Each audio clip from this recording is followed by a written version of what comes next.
जय गुरुदेव। जय गुरुदेव की कुछ खास बातें को बताने वाला हूँ। अगर जय गुरुदेव के भक्त हैं ना तो उनके बातें को ध्यान से सुनकर जाइएगा। चलिए बताते हैं वह क्या बातें थी। तो दोस्तों, जय गुरुदेव ने कहा है कि मांस मछली का सेवन नहीं करना चाहिए, लेकिन आज के ज़माने में कौन उनकी बातों को ध्यान सुनता है, कौन उनकी बातों को अपने दिमाग में रखता है।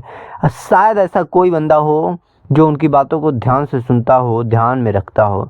तो दरअसल आप लोगों को बता दें, कुछ ही लोग हैं जो उनकी बातें को ध्यान से सुनते हैं और अपने दिमाग में रखते हैं। दोस्तों, ऐसे ही नहीं बाबा जय गुरुदेव 116 वर्ष तक जीवित रहे। उसके पीछे कई रहस्य है। वे कभी मांस मदिरे बीड़ी गांजा शराब ताड़ी का सेवन कभी नहीं करते थे, कभी मांस मछली नहीं खाते थे। इसी वजह से वे 116 वर्ष तक जीवित रहे। आज का लोग मांस मछली अनेक प्रकार की अवैध औपचारिक चीज़ों को खाता है, इसीलिए उसका उम्र 60 वर्ष रहता है। 60 का मतलब उनके उम्र से लगभग आधा उम्र, छोड़ दो 4 साल कम है, लेकिन आधा उम्र मान के चलो। आज का बंदा 60 से 70 साल की उम्र में मृत्यु को प्राप्त हो जाता है। लेकिन आप लोग कहोगे वे आराम करते थे, वे फल फूल का सेवन करते थे, लेकिन नहीं, ये भी ध्यान दो, वे मांस मदिरे का सेवन कभी नहीं करते थे। वे बताए थे 80-90 सन 80-90 के आसपास में उन्होंने कह दिया था, वे कह दिए थे कि कोरोना जैसी महामारी बीमारी आएगी। उन्होंने कोरोना नाम नहीं दिया था, लेकिन हम बता दें कि वे 80-90 के आसपास में बता दिए थे कि महामारी आने वाली है।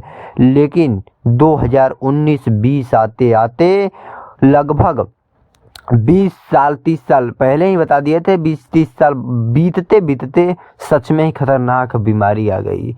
उन्होंने अभी भी भविष्यवाणी में कहा था कि चीन जैसे देश तबाह हो जाएंगे। सबसे पहले कोरोना चीन में ही तबाह किया, उसके बाद ना भारत आया। अगर जो मांस मदिरे का सेवन नहीं करता था उसको कुछ नहीं हुआ होगा, हम जानते हैं। उन्होंने कहा है कि जय गुरुदेव के शरण में आ जाओ, लेकिन कोई उनकी बातें को ध्यान नहीं देता है। वे एक महान संत थे, लेकिन लोग आज उनकी तरह तरह के उंगली उठाते हैं। कोई उनको मानता है, कोई नहीं मानता है, लेकिन भले मानता है। लेकिन तुम लोग सिद्ध करके दिखा सकते वे गलत थे? नहीं दिखा सकते, नहीं दिखा सकते ना, नहीं दिखा सकते तो उन पर उंगली उठाने की ज़रूरत नहीं है। वे एक महान संत थे। दुनिया में लगभग उनके 20 करोड़ से भी ज़्यादा भक्त हैं। ये बात को ध्यान रख दो कि भारत में ही उनके भक्त हैं। चीन जैसे, अमेरिका जैसे, ईरान, इजराइल जैसे दिग्गज देशों में उनके भक्त आज भी पड़े हुए हैं। वे कट्टर हिंदू थे, सनातनी थे, धर्मी थे, और वे एक महान संत भी थे। उन्होंने देश विदेश में बचपन में ना बहुत ठोकर खाए हैं और देश विदेश में घूम घूम कर अपने जय गुरुदेव का प्रचार किया है। जो जय गुरुदेव का प्रचार होता था ना, वह मुंह से भी होता था, नारा भी होता था। नारा होता था, दीवारों पर खास तरह से लिख दिया जाता था कि जय गुरुदेव सतयुग आएगा। आज वे नारा कहीं दिखाई ही नहीं दे रहा है, लेकिन वे नारा होता था, दीवारों पर खास तरह से लिखा जाता था। जय गुरुदेव से यह नारा का प्रचार करते करते उन्होंने अपने जीवन को कुर्बान कर दिया। वे बचपन में बहुत दौड़े, बहुत भटके, कई जगह गए, फिर चिरौली आए। सच्चे चिरौली की मुलाकात घरेलू लाल से हुई। उसको बाद उन्होंने घरेलू लाल को अपना गुरु बनाया और घरेलू लाल ने उनको शिक्षा दीक्षा किया। और घरेलू लाल जी ने ही कहा कि तुम नेक इंसान बना, जैसे गुरु वैसा चेला। उनके गुरु महान और ईमानदार थे, इसलिए जय गुरुदेव उनसे भी महान और उनसे भी ईमानदार थे। वे सबके सेवादार थे, मतलब कि सबके सेवा करना, पुण्य काम करना, जो भी भक्त आए उसकी रक्षा, उसकी मदद जय गुरुदेव चाहे जैसे भी करते थे। उनको कितना, एक बार की बात बता दें, उनको जेल का भी सामना करना पड़ा। 1-2 जेल नहीं, कोई जेल में घूमे।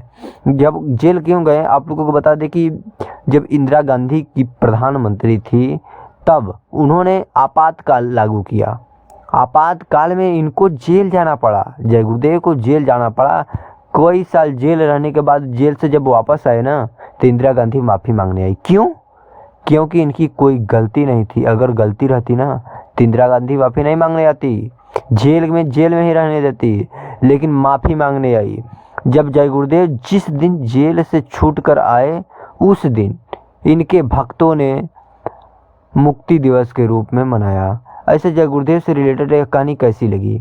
अगर अच्छी लगी तो वीडियो को लाइक, और चैनल पर नए हो ना तो चैनल को सब्सक्राइब कर लीजिएगा, क्योंकि जय गुरुदेव से रिलेटेड ना हर जानकारी इस चैनल पर देता हूँ। ऑलरेडी आप लोग देख सकते हैं, मैंने कई वीडियो जय गुरुदेव से रिलेटेड बनाया है। तो दोस्तों, अगला वीडियो किस टॉपिक पर बनाया जाए, क्या कमेंट कीजिए, आपके हर कमेंट का जवाब मिलता रहेगा। तो दोस्तों, अगले वीडियो में मिलते हैं, तब तक के लिए जय गुरुदेव।